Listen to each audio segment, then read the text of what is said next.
Babylon the Great, there's no defense.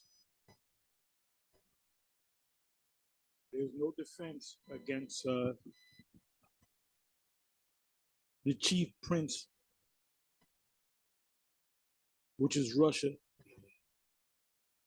You can't defend against their military might. I'm watching this video. I'm a minute in. Video was put up by GMS Awaken 144. The end, which is I don't know if the apostle, the chief of, I'm sorry, the elder, which they are, we all apostles anyway, we was all sent. So in the spirit, we're apostles, we're prophets, we're teachers, we're evangelists, we're all of that. But he's an elder of the Las Vegas camp. So he, I saw the notification. I read the title. As you can see, this is the real deal. The ultimate destruction is drawing closer and closer. See now, this right here will make you click on this video because of the title alone. It says this is the real deal, the ultimate destruction. And when we come up, you see the word destruction. We know what it's talking about. It's talking about Armageddon, the end of Babylon, Revelation chapter 18, which is one of my favorite chapters as far as prophecy is concerned. Very simple to understand. Maybe what I'll do one day is go through Revelation 18 again and go to the commentary, the Bible Hub commentary, and see what they say about it. I'm pretty sure they're gonna botch it up. I may do that later today or in the near future. Let's see where the Spirit takes me. But anyway, there's no way I could have watched this whole video. I had to stop. I really wanted to stop maybe 30 seconds in and really respond to this video. And one precept came to mind. There's a bunch of precepts come to mind. There's so many precepts dealing with the destruction. Isaiah 34, Isaiah 14, Isaiah 13, Isaiah 24, Jeremiah 49, Jeremiah 50, Jeremiah 51, Daniel 2, Daniel 7, Revelation, look at Revelation 14, Revelation 15, 16. You might as well go into 17, 18. 18 is the closing credits of this current system. That, when you watch a movie and you see the closing credits and you're getting up and you're looking at the different stars and, costume director and makeup and technical advisor. Well, those are the closing credits. So, Revelation chapter 18 is basically the closing credits of this man. John sees a laundry list, if you will, of what's going to happen in detail. And when he, the first 2 verses of Revelation 18, he sees the destruction. He sees the destruction after the aftermath. He sees the destruction after the fact. Now, back at One West, the 7 leaders, starting with the high priest Ariel, used to say that was talking about when Esau came in and took down Gad. And that was the beginning of the rule of Esau and Babylon. No, the first verse 2 verses is talking about John seeing the destruction. And he saw it in various chapters of Revelation. The same with Daniel and the rest of the Zechariah 14. I mean, that's plain. Even Hal Lindsey, he made the movie, The Late Great Planet Earth, which you can watch the movie on YouTube in its entirety. And the first time I heard Zechariah 14:12 being broken down was from him back in when did the movie come out? I believe it was 76.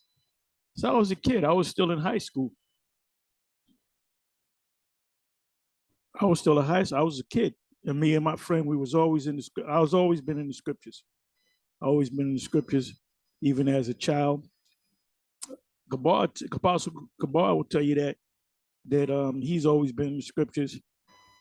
And so this is it. So when we came into this truth, we already knew, you know, most of the books of the Old Testament, most of the books of the New Testament. We knew about the four Gospels. We knew about the Book of Revelation.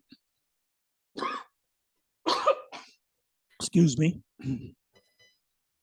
And so now everything's coming together. Everything's coming together. But anyway, like I quoted about, I don't know, 8 different precepts.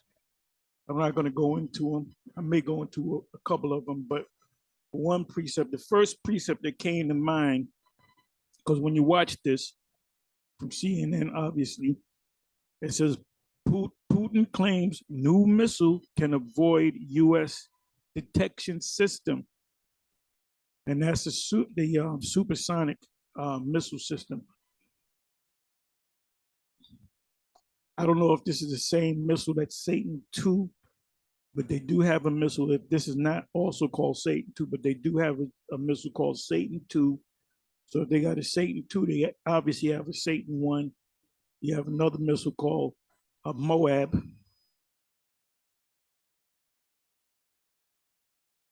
I believe that stands for acronym for what is it?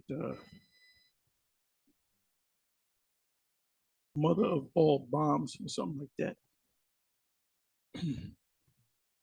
But we see that it's definitely going to happen. They, you know, breaking their necks, trying to see what they can do to stop this Putin, the premier, the president, the king of Gog and Magog, the chief prince meaning Russia. That's what Russia means in the Hebrew. Russia is chief prince.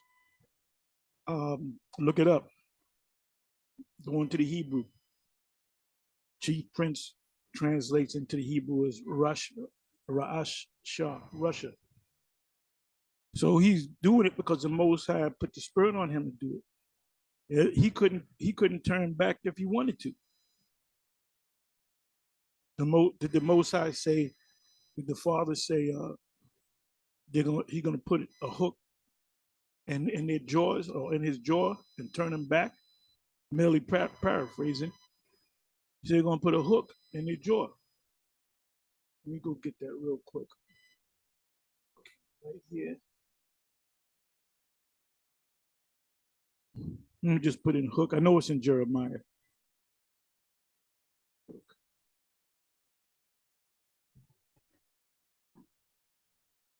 Wow. All right, it's hooks. Hooks.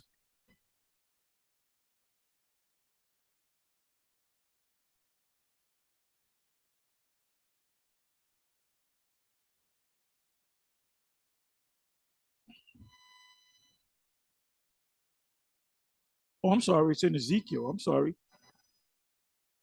I don't know why it's in Jeremiah. Ezekiel.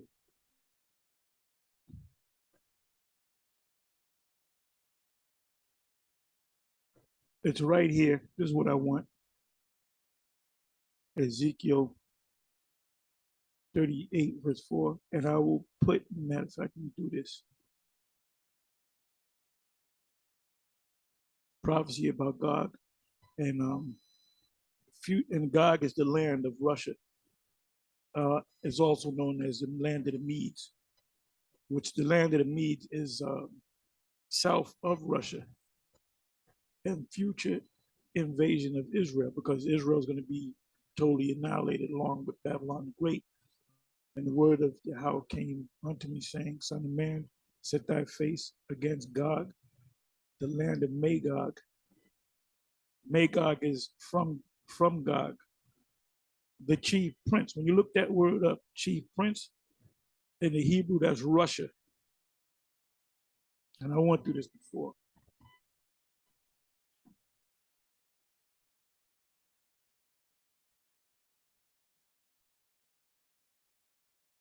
Chief, Ra'ash, prince.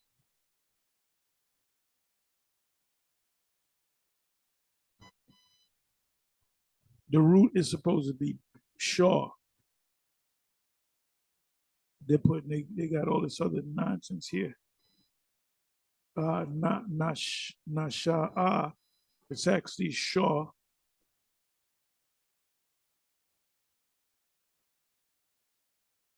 Shaw. Okay, here it is. Prince, chief, or prince, or captain, or head. Not Shah is one way you're saying it, but Shah as in Yashar Allah. There's no na in Yashar Allah. Yashar Allah is he, Prince God. So the actual word, let me go deeper into this. Okay, it should be Shah, not the na. I don't know why they did this.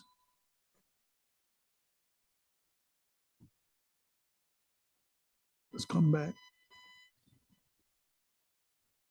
Chief in the Hebrew is Ra'ash, which means head, or head prince, chief prince, number one prince.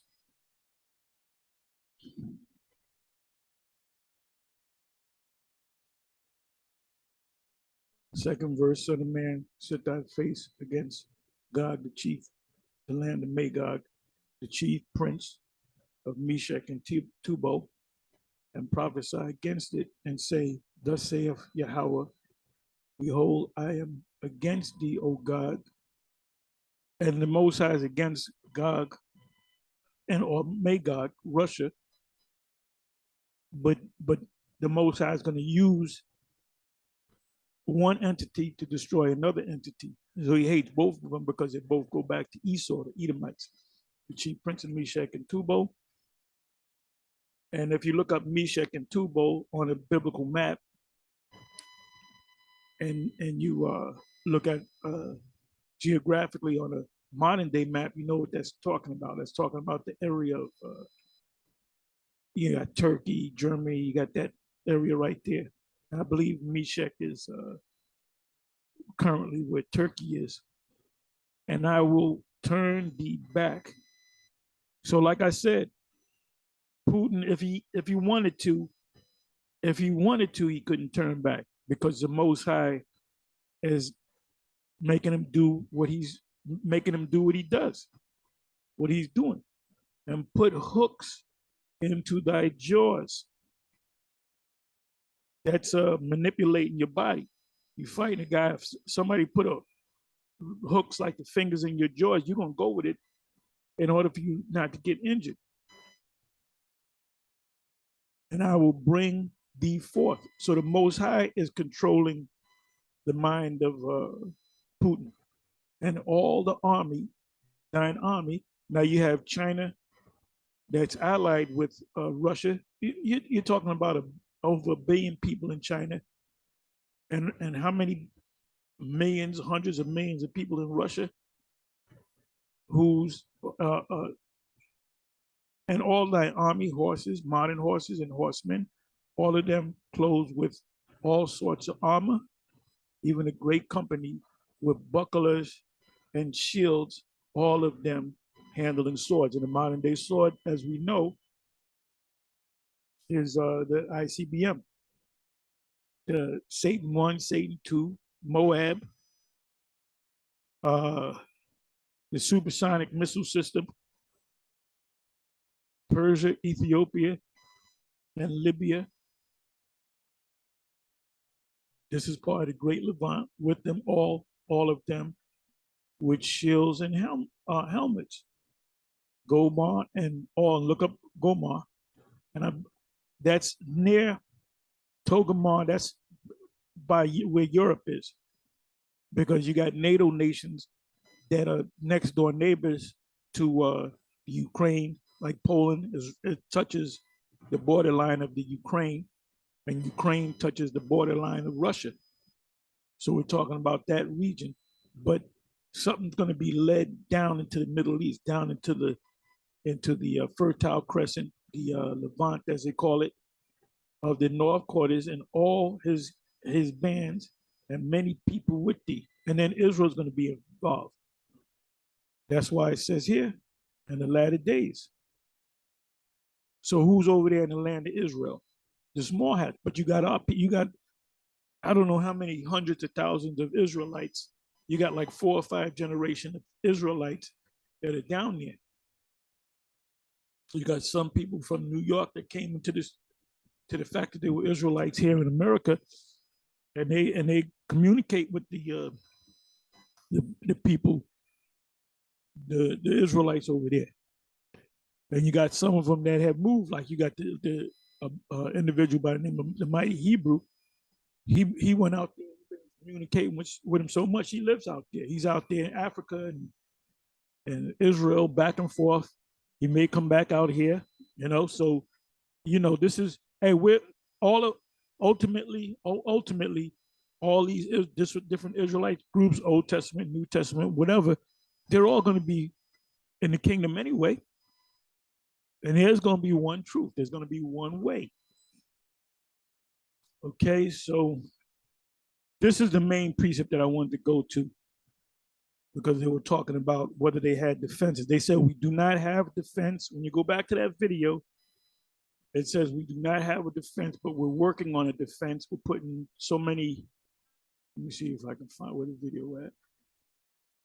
Where the hell did I put it? Bear with me for a minute.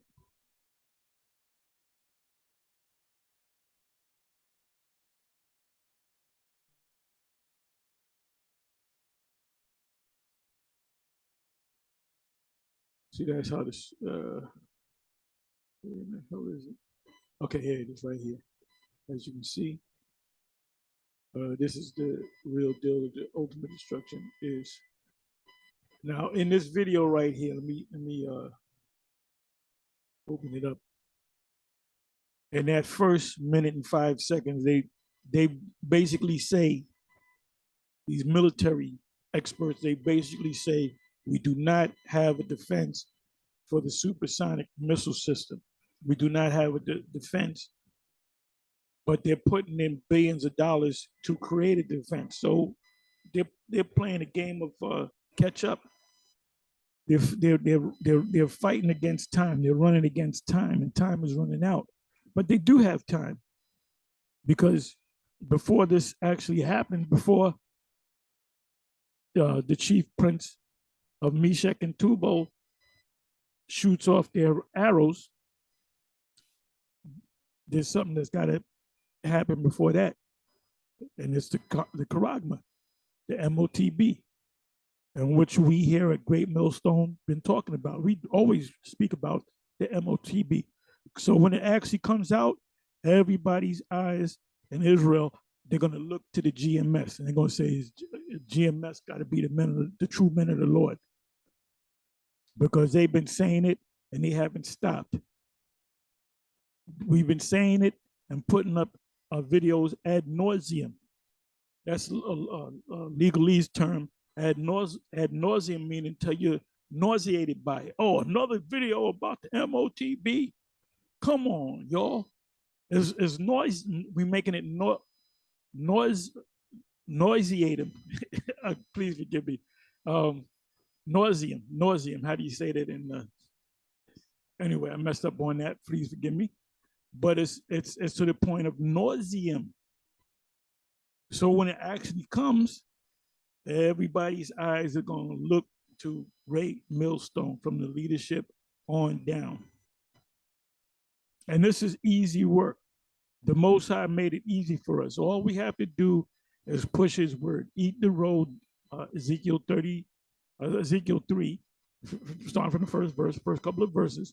Eat this roll and go out and teach the Israelites. Not eat this roll and teach everybody, including 5 Edomites who denied their father, all that crap. No, it says eat this roll and go out and teach the sons of Israel. Very simple. This is not hard.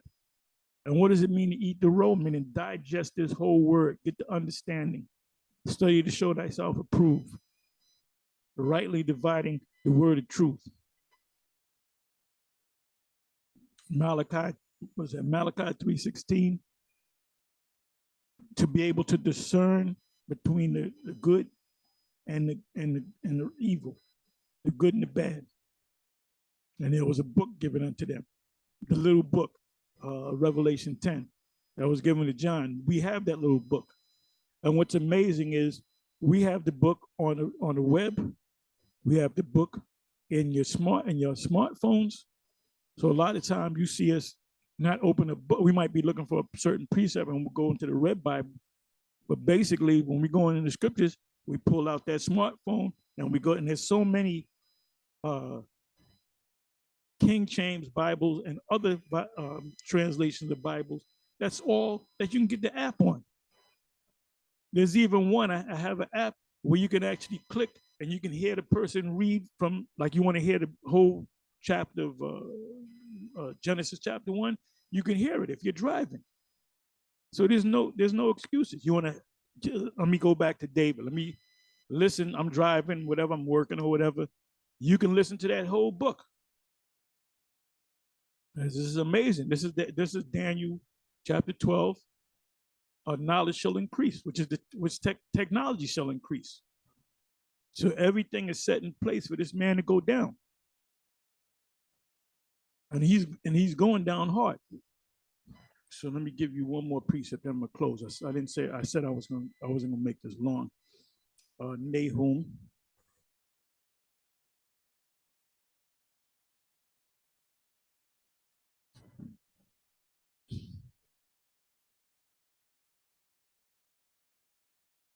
Start from the first verse. Now we know initially this is talking about Nineveh, but now it's referring to modern day Nineveh, which is Babylon the Great, which is spiritual Sodom and Egypt. Woe to the bloody city. There's a bloody city. This place that's called America, the US, and really the whole Western hemisphere, from Canada, which that's a vast, vast land. America, which is a vast land. And you got Central America and you got South America. And when Esau came over here, Revelation 20, when Esau came over here first with Christopher Columbus, he encountered Israelites. How do we know that?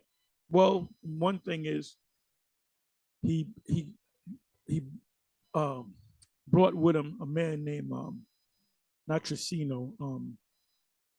Damn, now I can't remember his name. This guy that was the translator. Can't even think of his name. The translator for let me do it this way.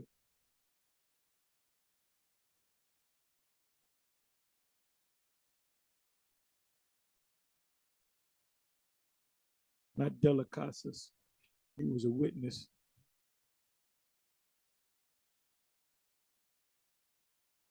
Who was the Hebrew translator for Christopher Columbus?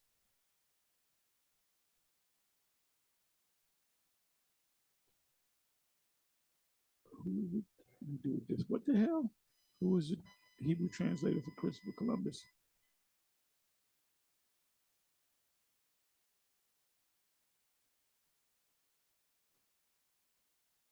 Okay, let me go to all. Okay, de Torres. Luis de Torres. Let me read it. I went through this before. Luis de Torres died 1453. So what was his job? To live long enough to be able to translate. It says, was Christopher Columbus interpreter on his first voyage journey. De Torres was a converso, look that up, apparently born Joseph ben Halevi, Halavir, chosen by Columbus for his knowledge of what? Of Hebrew, Chaldaic, which is Middle Eastern, and Arabic, which is Arabic is nothing but Hebrew. So really, you can say this guy was a Hebrew. Why did he say, let me get somebody to speak Hebrew? Because evidently they knew that the people on the other side of the world, because in the movie, now I don't know how true that is, but he was an avid reader as well. They studied a lot. And he mentioned he knew that the world wasn't flat based upon what the book of Ezra, I believe he either said second Ezra, but he mentioned the Apocrypha.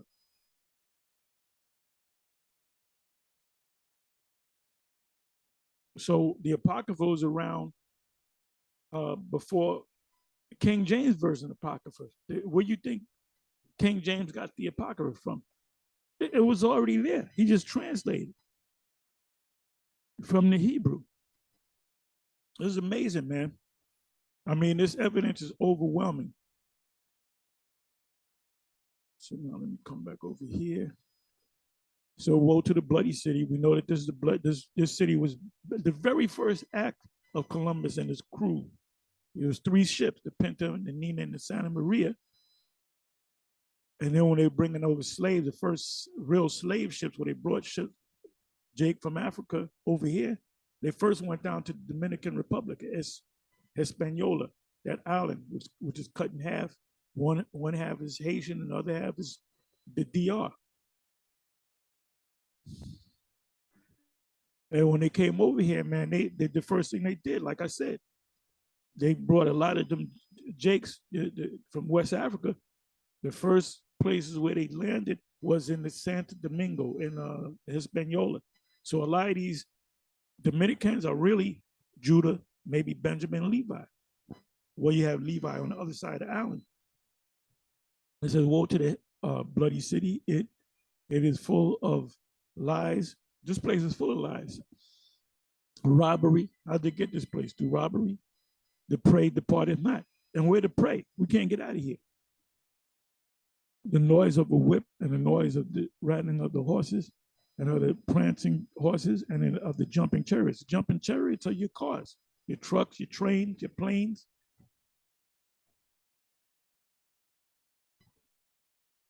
I want to go right down to the point. Oh, it says, 4th verse, because of the multitude of thy whoredoms, of the well-flavored harlot, which is Babylon the Great, which is this place, America, the U.S., the mistress of witchcraft. A mistress, if you ever been to a brothel, you got the head lady at the brothel.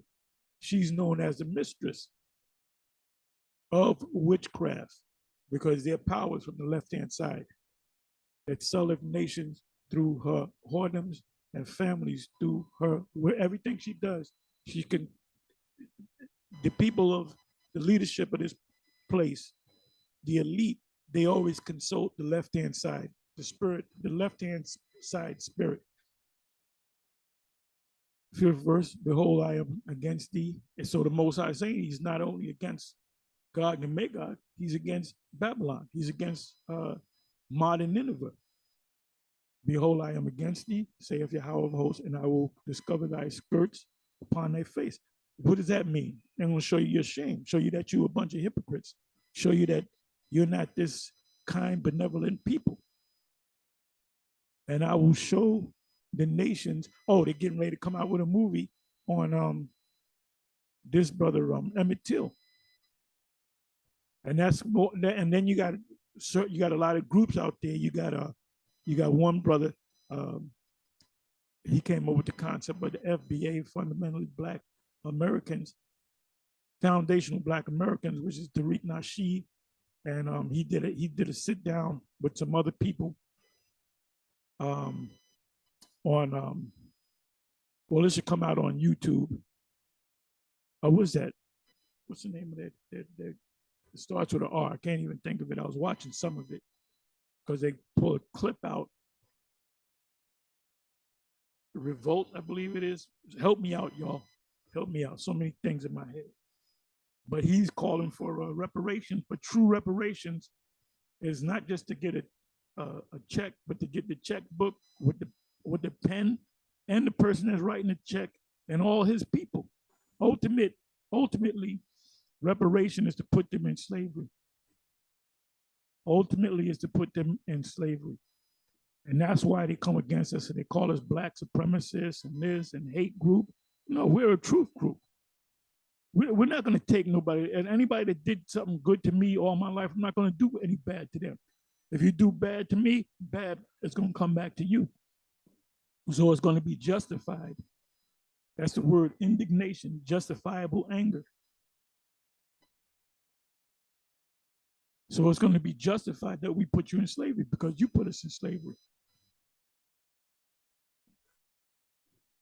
They said, behold, I am against thee, saith the Lord of hosts, Yahweh, and I will discover thy skirts, show the hypocrisy of this nation upon thy face, and I will show the nations thy nakedness, and the kings thy shame, the rulers thy shame. When you go to the Isaiah chapter 14 and 9th verse on down, and it speaks about the kings from the east. I'm paraphrasing. If you go to the NLT or the NET, it says the kings that lived in past lives, something to that effect, proving that reincarnation is a biblical concept. I will cast abominable filth upon thee and make thee vile, and will set thee as a what? As a gazing stock. A gazing stock is when they put you in the stocks and people are looking around, pointing at you, laughing at you. So this place is Babylon the Great is a gazing stock right now. All the truth is coming out, all the double standards, the hypocrisy, excuse me. And it shall come to pass that all they that look upon thee shall flee. Ooh, all thee that look upon thee shall flee. What scriptures, what precepts should come to mind? Psalms 64. I believe that's the 10th verse. Everyone that shall see thee shall flee. I'm merely paraphrasing. So this goes hand in hand with that.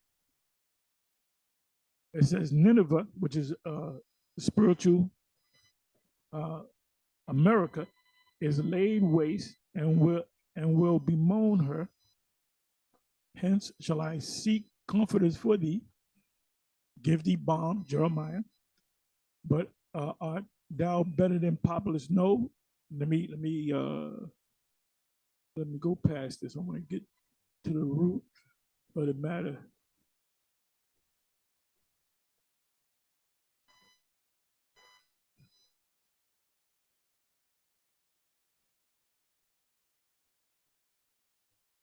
This happened to us, and it's going to happen to them. Nahum 3, verse 10. Yet was she carried away. She went into captivity. Joel 3, and what is that? 3. Her young children also were dashed into pieces at the top of all the streets, and they cast lots for her. That's Joel 3. Honorable men and all her great men were bound in chains. That's slavery. It happened to us, and it's going to happen to you. Isaiah 24. You can start from the 10th verse, which says the city of confusion. We're going to shackle them up. We're going to put them in pits. Psalms 149. The whole chapter is a short chapter. It says, thou also shalt be drunken and shall be hid. Thou also shalt seek strength because of the enemy. Now, when it says the enemy, it's talking about a kingdom divided against itself cannot stand. So that Satan against Satan, meaning you're going to fight against your own kind. Your own kind is going to bring you down. Remember, the Russians are Edomites.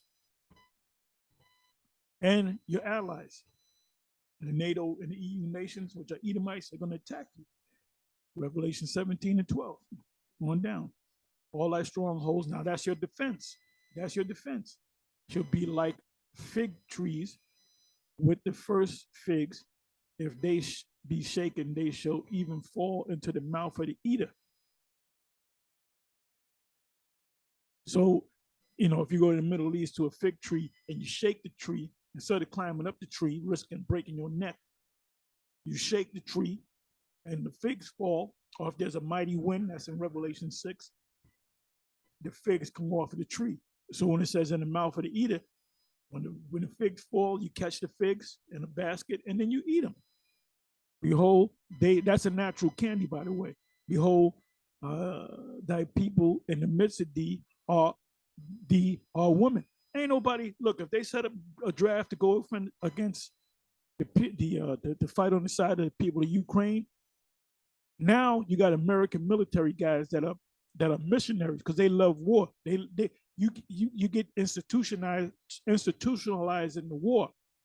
You love the fact that you dodging bullets and stepping over landmines and shooting people and cutting them up and all that. You've been institutionalized for war. That's what a warrior is. A true warrior is a guy that you can't be a warrior unless you got some heads on you, man. You know what I'm saying? Hey, King David was a true warrior. He was such a warrior. He had so much blood on his hands that the Lord said, "Look, I'm not even going to allow you to go nowhere near my temple because you got too much blood on your hands, even though it was justifiable blood."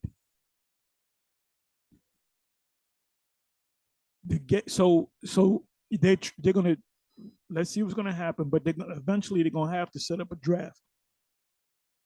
And these motherfuckers do not want to go to no goddamn war. See that voluntary, ain't nobody joining the military now because you're in the midst of war. War is imminent in America, in the Middle East. So if they set up a draft, you're going to see a lot of guys go to Canada, but then again, Canada is going to be a part of it. So they're going to get you any damn way. Ain't no man, not too many men in America want to fight in a war, be out there dodging bullets and shit. You maybe get captured and tortured. Ain't nobody want anybody. You live in a good life. I'm talking about you Edomites and even you Jakes. A lot of you Jakes are living good. You ain't trying to join fight the war. I want to be a war hero. Get the fuck out of here.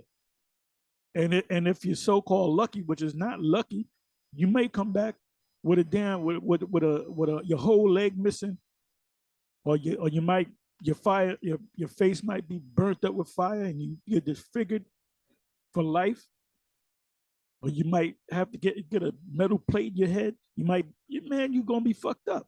And people see that. When they make them war movies, they make it, they show the guy running, dodging bullets and bombs and shit, and not a scratch on him. That's Hollywood bullshit, man. And like they showed this guy, what's this guy? He played in Platoon. The guy that got that was Elias. And he was fighting the Vietnamese or the Viet Cong, and he was dodging them. He was running through the woods, and he was shooting them and dodging them, and not a scratch on his ass. The fuck out of here! That's some Hollywood bullshit. That gets you white boys pumped up to join the military. Then when you get shot in the leg, you start screaming like a bitch. It says what? They're gonna bitch up. Behold, thy people in the midst of thee are women. You're gonna bitch up. The gates of thy land, which is Babylon the Great, shall be set wide open unto thine enemies, which is Gog and Magog. And ultimately, your allies will become your enemies. They have set a wound under thee. The fire, what fire? The fire, the mystic fire, the fire of Most High, and those ICBMs shall devour thy bars. So what does it say in this article on CNN? That we don't have a defense against the supersonic missile system.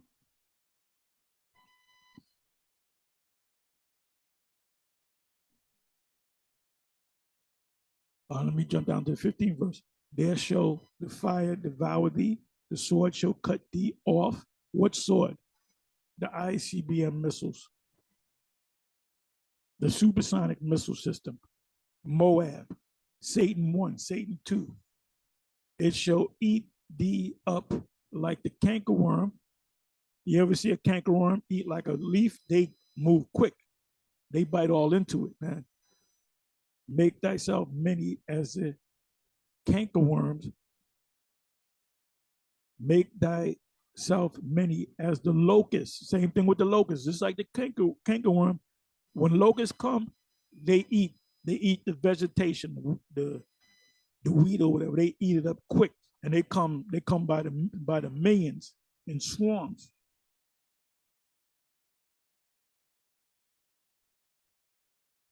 Thou hast multiplied thy merchants. What does the word merchant mean? I'm gonna look into that. merchants above the stars of heaven, the cankerworm spoileth and flieth away. Thou hast multiplied thy merchants. Let's look up the word merchants. I'm gonna get ready to close. Multiplied, made many, thy merchants. The word is rakal,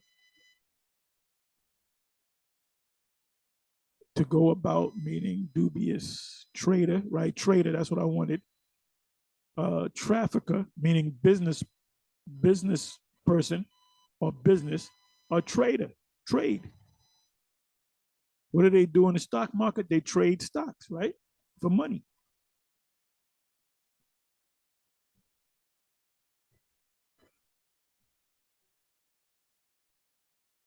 Nehemiah 13 and 20. So the merchants and the sellers of all kind of ware or wares lodge without Jerusalem once or twice. So we see it's talking about merchants, right? Which goes back to the word mercantile. Mercantile.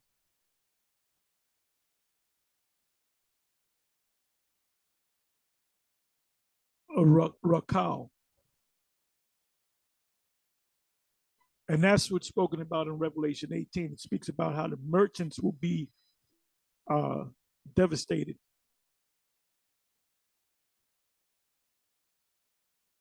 Where am I at?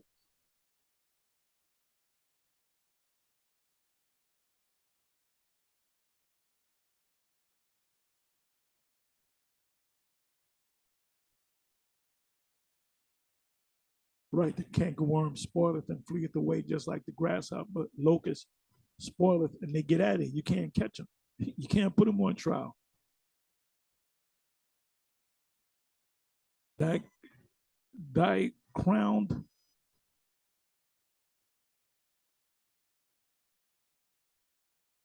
thy crown are as the locust, and thy captains as the great grasshoppers. With that parable talk for, you know, corruption, which camp in the edges in the cold day, but when the sun arises, they flee away, and their place is not known where they are. Right? You can't capture you can't get no justice. You can't. We got to find these locusts so we can bring them to justice. No, they're gonna eat your crops, and they're gonna be out of there, man.